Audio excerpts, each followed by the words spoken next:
Hello students, hope all of you are fine. This is your English lesson.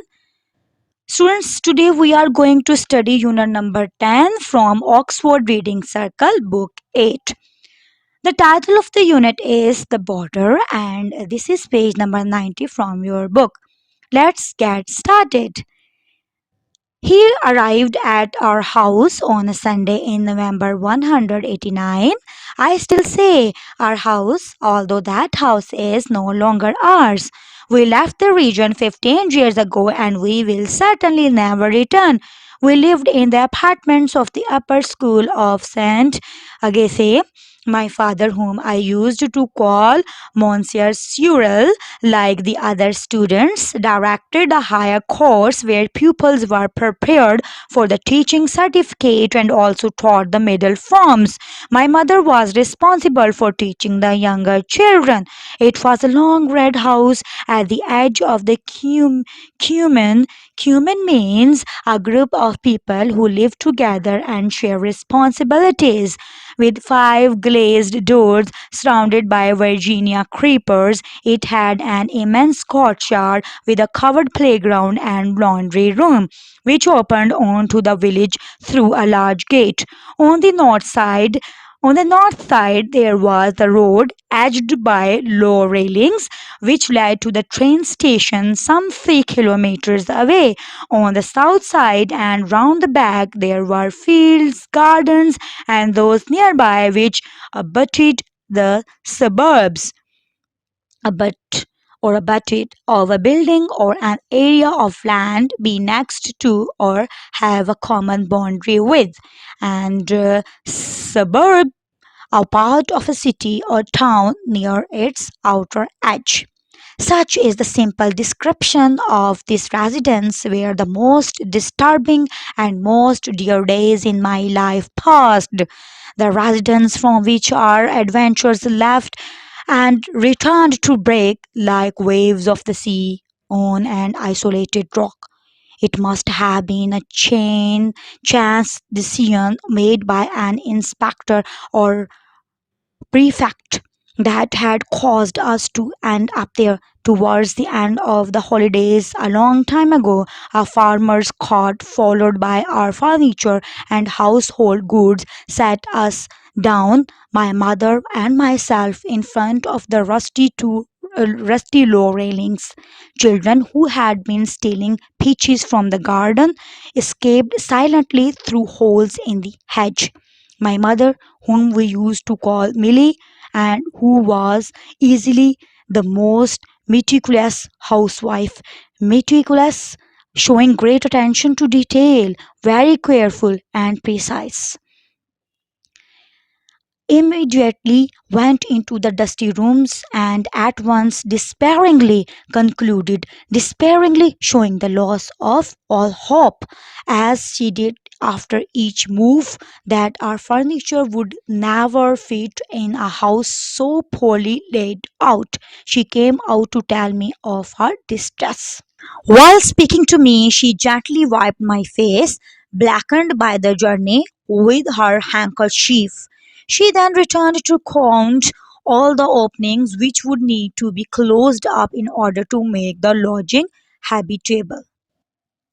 As for me, wearing a big straw hat with ribbons, I remained there on the gravel of this strange courtyard to wait and to explore around the well and beneath the shed.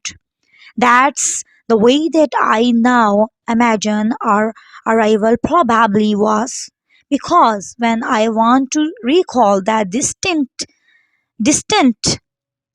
memory of lingering, lasting for a long time or slow to end.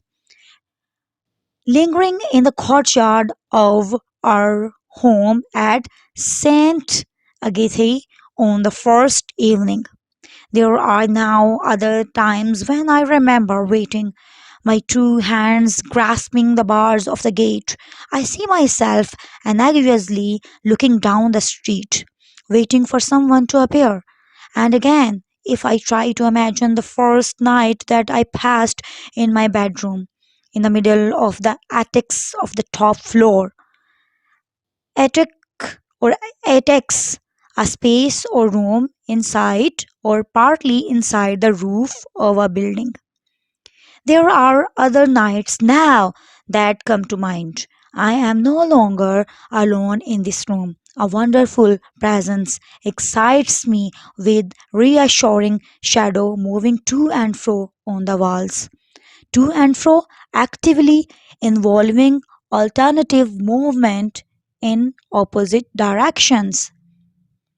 My memory of this peaceful landscape with the school, old Martin's Field with its three walnut trees and garden, which was always filled every day after 4 o'clock by visiting women, has been disturbed and is transformed forever by the person that invaded my adolescence.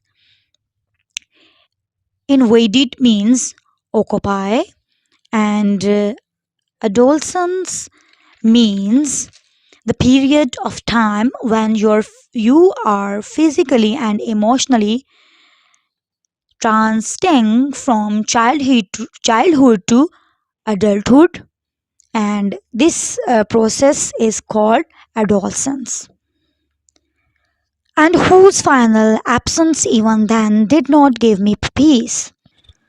We had been living in the house for 10 years when Molensa arrived. I was 15 years old. It was a cold Sunday in November, the first day of autumn that led one to think of the coming winter. Millie had waited in all day for the carriage that was to bring her new bonnet ready for the expected bad weather. That morning, she had missed Mass and listening to the sermon, sitting in the car with other children. Car, an organized group of singers. I had looked anxiously to the side of the belfry to see if she would enter wearing her new hat. Here, belfry means the part of a bell tower in which bells are housed. That afternoon, I attended Vespers alone. Vespers or Vesper, a service of evening prayers in the divine office of the Western Christian Church. Indeed, my mother had said, to comfort me while brushing my childish clothes with her hand, even if it had arrived, the hat would have certainly needed changes that would have taken me the rest of the day. That was the way we often passed our Sundays in winter. Early in the morning, my father would be away to some distant fog covered pond to fish for pike from a boat. Pike means fish, or it is used in names of predatory fish with large teeth, and my mother would withdraw until evening into her gloomy bedroom to mend her plain clothes. She did it this way in case one of her friends, also as proud and poor as she was, might come in and surprise her.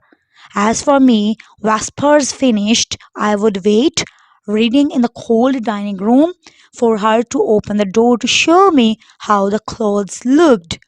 That particular Sunday, a spectacle in front of the church kept me outside after the service. While children had gathered to witness a christening in the porch on the town square, several men dressed in their firemen's uniforms had formed up in columns and were stamping their feet in the cold as they listened to Borden, the fire chief, who was hopelessly failing to get to grips with the niceties of drill. The handbell stopped suddenly as though it had embarrassingly recognized that such a jolly sound was completely out of place. Borden and his men, their weapons slung across their backs, trotted away. Trotted means of a person run at a moderate pace with short steps. Trotted away behind the fire engine, and I saw them disappear round the corner, followed silently by four boys whose heavy soles cracked the twigs on the icy road where I dared not follow. Only in the Cafe Daniel was there any sign of life left in the village. You could hear the murmur of the patrons' voices in quiet conversation. As for me, worried that I would be home late, I followed the wall of the great courtyard that separated the village from our house and arrived at the little iron gateway.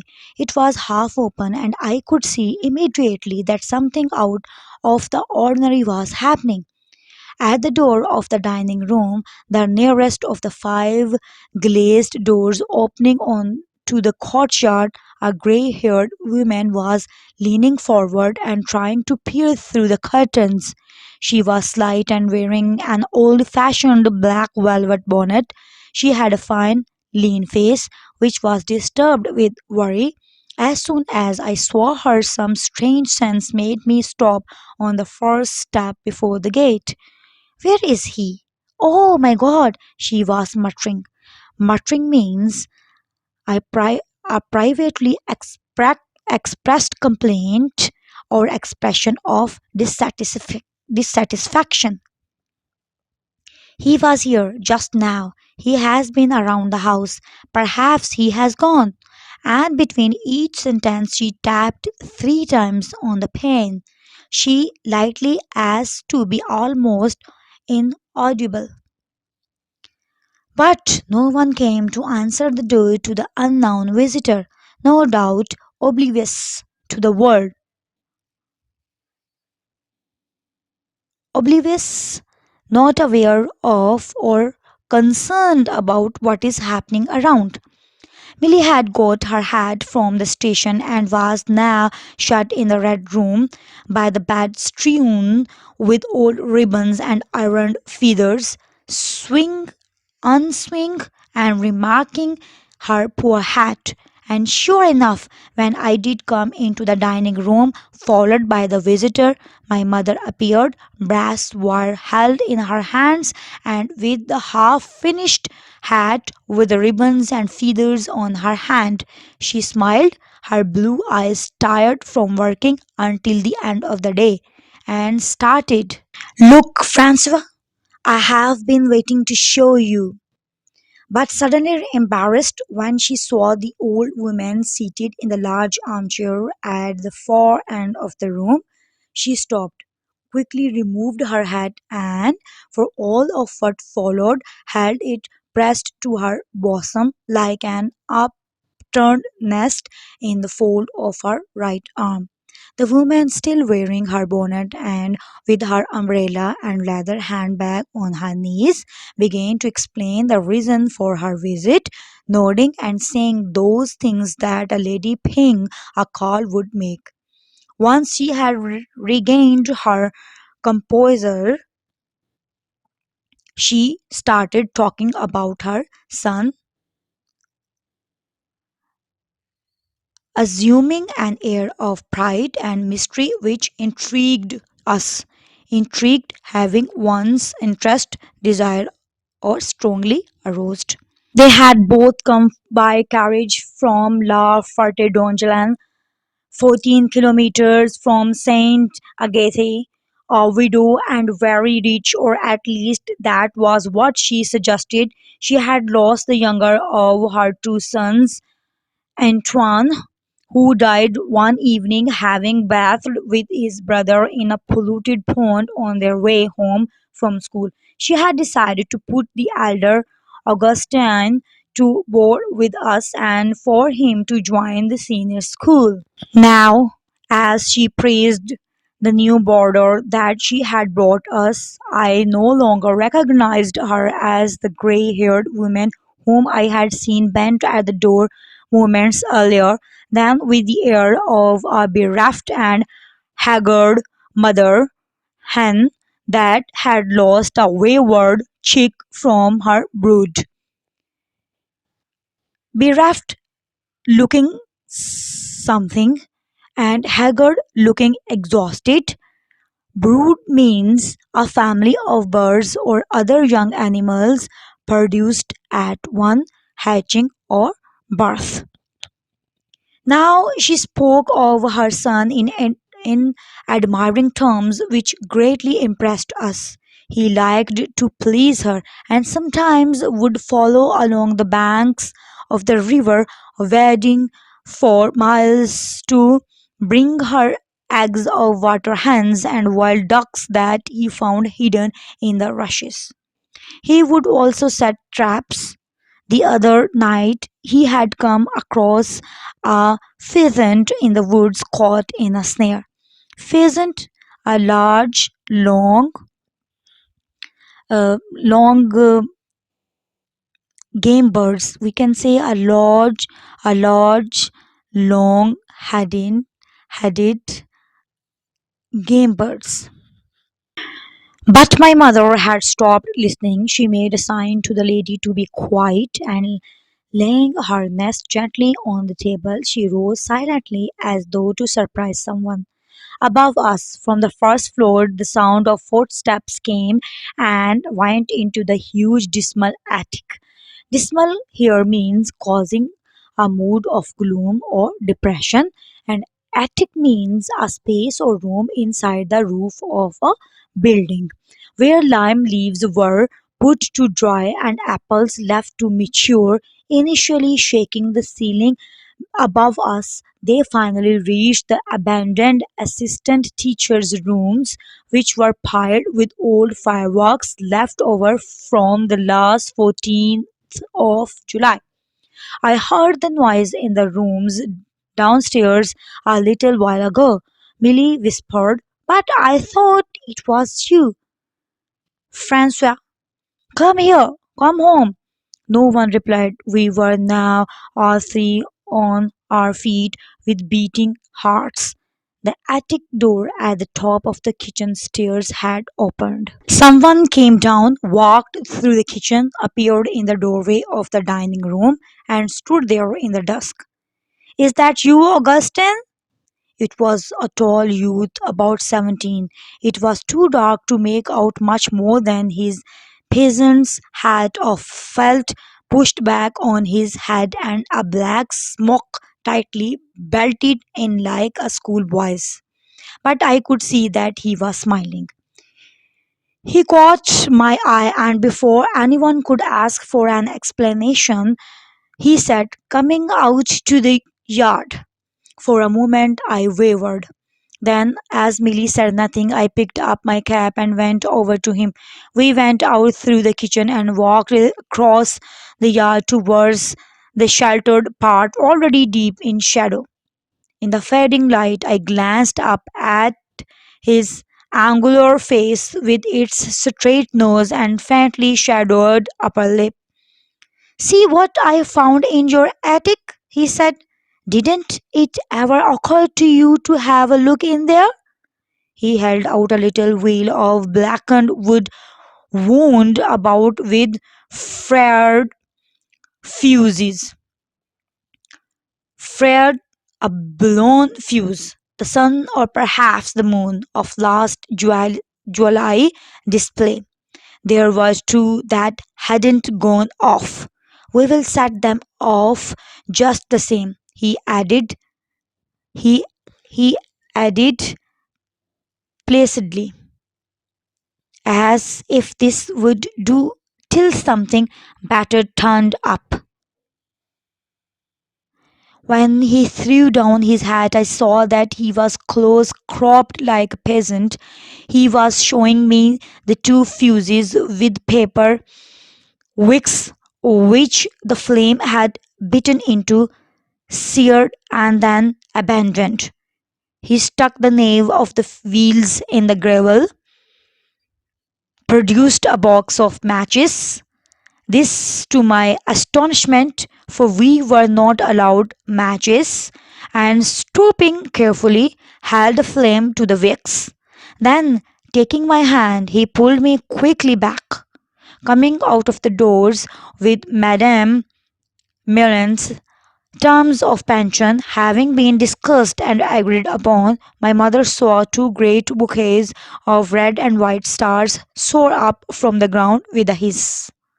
And for the Space of a second she could see me standing in a magical glow, holding the tall newcomer by the hand and not flinching, making a quick nervous movement as an instinctive reaction to fear or pain. Once again she had nothing to say. And that evening, a silent companion sat eating at the family table, his head bent over his plate, paying no heed to three pairs of eyes that saw nothing but him. I seldom went out of to play with the boys of the village, for up to that time, the year 189, I had suffered from a weakness of the knee which had left me timid and forlorn, forlorn, pitifully sad or lonely. I can still see myself trying to keep up with more nimble children hopping on one leg. So I was not often allowed to go out. I remember how Millie, who was very proud of me, would fetch me home, nor sparing the smacks when she came upon me hobbling about with a gang of street urchins. Hobbling about walk in an awkward way, and urchins or urchin means a young child who is poorly dressed. The advent of Augustine Mullins coincid- coinciding as it did with my recovery from this ailment marked the beginning of a new life. Before he came, when classes were over at 4 o'clock, an evening of solitude would stretch out before me. My father would carry the hot coals over from the classroom stove to the dining room fireplace, and one by one, belated pupils would desert the chilling schoolroom where wisps of smoke still lingered. A few last games and capers out in the yard, then night. The two pupils whose turn it had been to sweep out the classrooms would reach down their hooded caps from pegs under the playground's roof and with their baskets hung over their arm race away, leaving the gate ajar. Then, as long as a glimmer of daylight remained, I would go into the part of the building which comprised the town hall and sit tucked away in a corner of the public records office with its dead flies and flapping posters. I sat with a book on an old weighing machine near a window overlooking the garden. When night had set in, when the dogs in the neighboring farmyard began to howl and a light showed through the window of our little kitchen, I would go back. My mother was now seeing to preparations for supper. Mounting 2 or 3 steps of the stairway that led to the attic from the narrow kitchen, I would sit down without a word, my head pressed against the cold banisters, and watch her by the flickering light of a candle as she got her fire to draw. But someone came and put an end to all these mild and childish pleasures. Someone blew out the candle which illuminated for me the sweet maternal face bent over the evening meal. Someone exist, extinguished the lamp around which we had been a happy family group at night time when my father had closed all the wooden shutters. And that someone was Augustine Mullins, whom in no time the other boys began to call Legrand Mullins. A questions 1. Find two similes in the passage and explain what they are describing. Answer. I saw that he was close cropped like a peasant, haircut very short like a peasant's, a black smock tightly belted in like a schoolboy's, a shirt worn from almost the chest like a schoolboy. 2. Find evidence in the text that tells us that Francois is now an adult looking back at his childhood and adolescence. Answer. Such is the simple description of this residence where the most disturbing and most dear days in my life passed. 3. Look at the descriptions of Frances' mother. In your own words, write a brief character sketch. You may use quotes to support your viewpoints. Answer. Frances' mother's name was Millie. She was the most meticulous woman. She was a loving mother and adjusted with circumstances. She used to cook meals and then sit in her room in the evening mending plain clothes. Millie was very proud of her son. She would fetch him home, not sparing the smacks she came upon him hobbling about with a gang of street urchins. 4. How old was Francois A when he moved into the house? Answer. He was 15 years old. B. When the boarder arrived, he was 30 years old. 5. Who is the boarder? What do you notice about him when he is introduced by the author and when he arrives? Answer.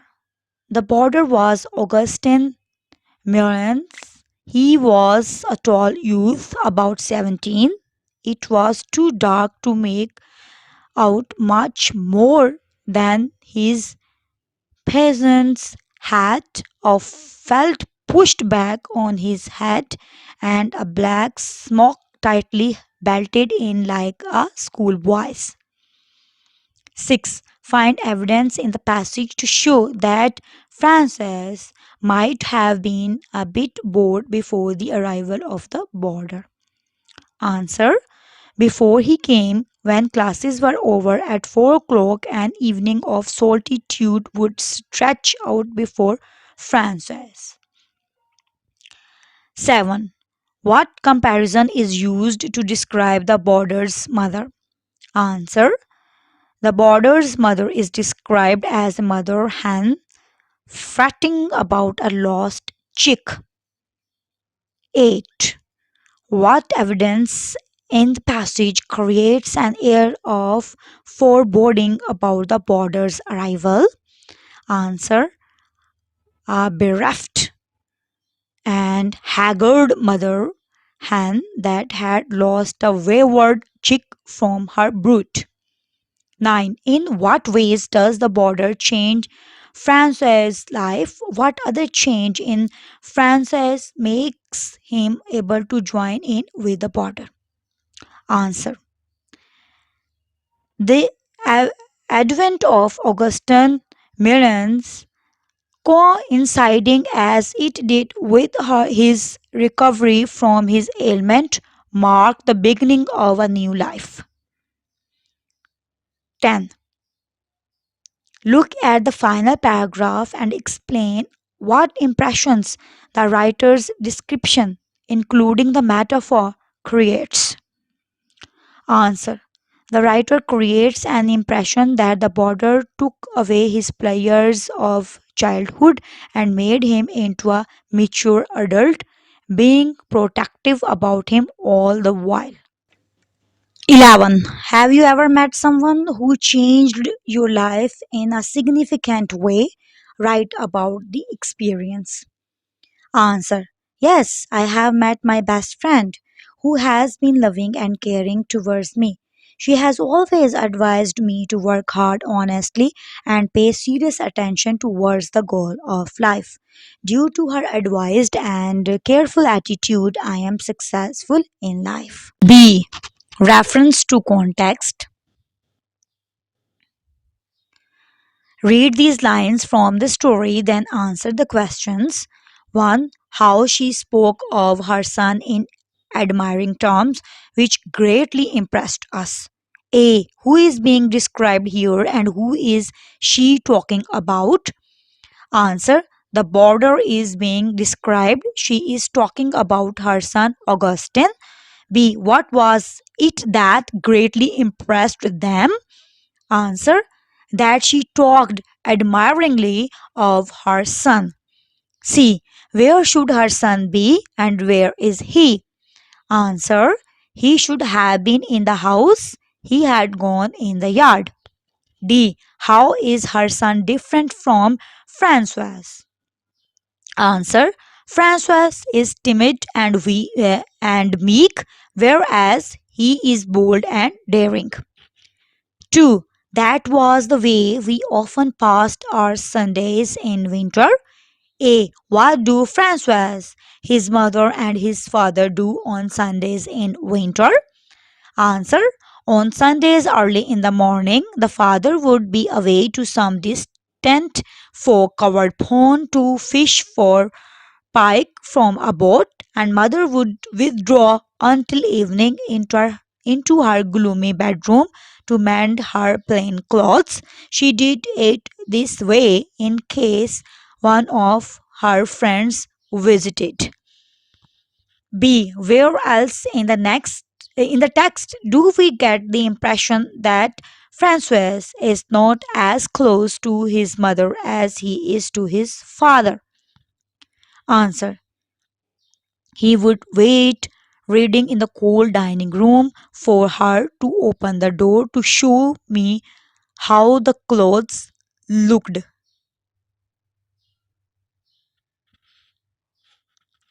C. Apart from the arrival of the border, what does Francois remember about that particular Sunday? Answer. This Sunday, while children had gathered to witness a christening in the porch on the town square, several men, dressed in their firemen's uniforms, had formed up in columns and were stamping their feet in the cold as they listened to Borden, the fire chief. C. Words and meaning. Talk about the following phrases and decide which one will work in the sentences below. 1. When we go shopping, we should stop by to that nice cafe for an ice cream. 2. If you are passing my office, drop by and say hello. 3. We should call on our old neighbors when we go back to Lahore. 4. I forgot my bag, but Robina will drop in on her way to her music lesson to get it for me. 5. I need to make an appointment with the principal on Tuesday. 6. We won't stay long. We will just swing by on the way to school. D. Show me the way. 1. Make a list of words and phrases that we use when giving directions. The list of words and phrases is straight, turn, left, go along, across, corner, near, zebra crossing. 2. Pick a place you know well. It could be another part of your school and give someone else clear directions on how to get there. Answer is go straight, turn left, there will be grade 8. 3. Read the fourth paragraph again. Sketch out a diagram of Francois' house and the surrounding area. Answer. The author presents a vivid, detailed physical descriptions of the school building, immense courtyard with a covered playground and laundry room which opened onto the village through a large gate. On the north side there was the road edged by low railings which led to the railway station. There were fields, gardens, etc. 4. Describe a setting you know well. Answer is My house was large one, surrounded by lush green trees. There was a huge tower clock in front of the house. On the other corner of the house there was bank of the stream. My house was surrounded by markets and buildings. Thanks for listening. For new videos, don't forget to subscribe my channel. And if you like my videos, please share and like.